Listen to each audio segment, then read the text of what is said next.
Hey everyone, and welcome to The Explainer.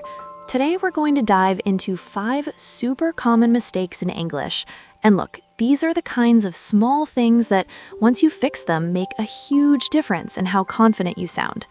Ready? Let's get into it. Alright, first up, take a look at this sentence. It's a 2 hours drive. Does anything about that seem a little off to you? This is a really common slip-up, and it's all about how we use numbers when we're describing things. And how about this one? He said me he was coming. Oh, I hear this one all the time. Again, something about it just doesn't quite flow right. Can you put your finger on what it is? So if these sentences sound like something you might say, hey, don't even worry about it. You are absolutely in the right place.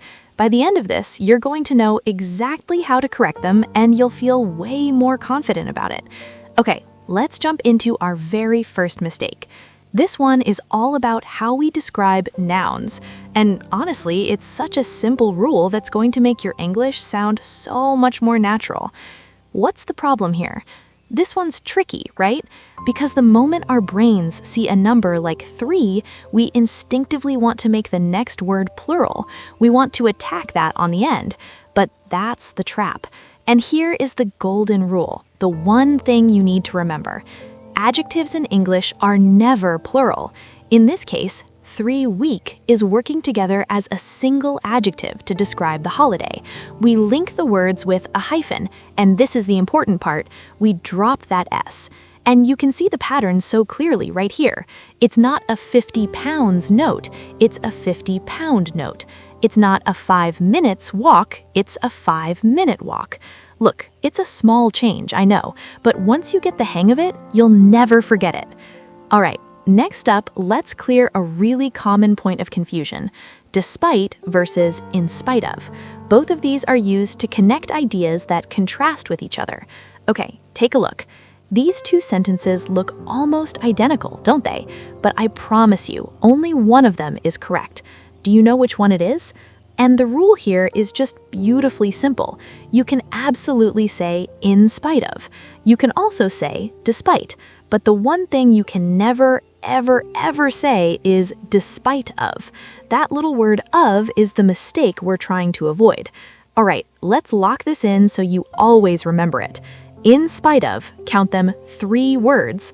Despite, just 1. And listen how I say it. Despite.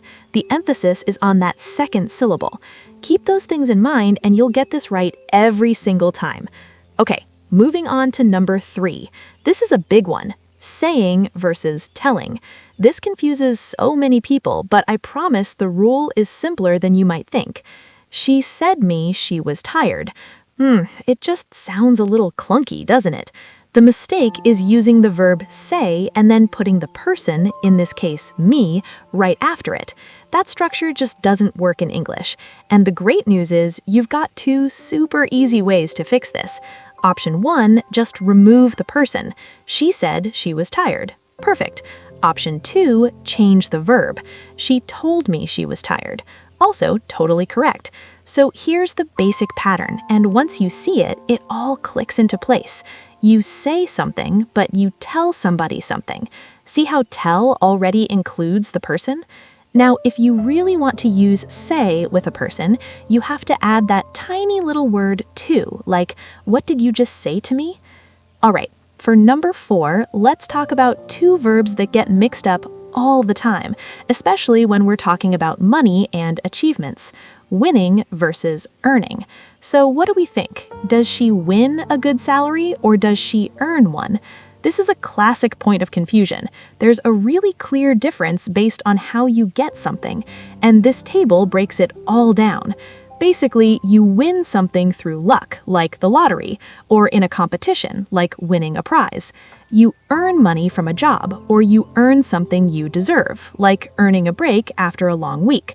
What's interesting is that you can actually win or earn things like trust and respect. And that brings us to our 5th and final point. Let's explore the difference between meeting, getting to know, and knowing.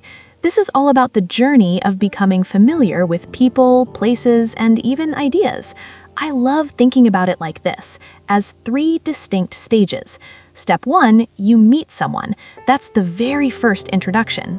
All right, hello, nice to meet you. Step 2 is the process. Over time, you get to know them. And finally, step 3 is the result. You now know them. Now, this is why it really matters. A common mistake, especially talking about travel, is to say something like, I met the culture. But you can't really shake hands with the culture, can you? It's a gradual process of discovery. That's why the best, most natural phrase is, I got to know the culture. Okay, time for one last little quiz to tie it all together. Over time, you blank your colleagues better. The key phrase here is over time. That's your clue. It signals the process, so which option fits best? And you got it. The answer is get to know. That phrase, over time, tells us this isn't a one-time event. It's a gradual process. You are getting to know them better. Awesome! The big takeaway here is that focusing on these small details can make a massive impact on how you sound and feel when speaking English. Notice them when you're reading and listening, and don't be afraid to try them out yourself. Thanks for joining me, and keep on learning.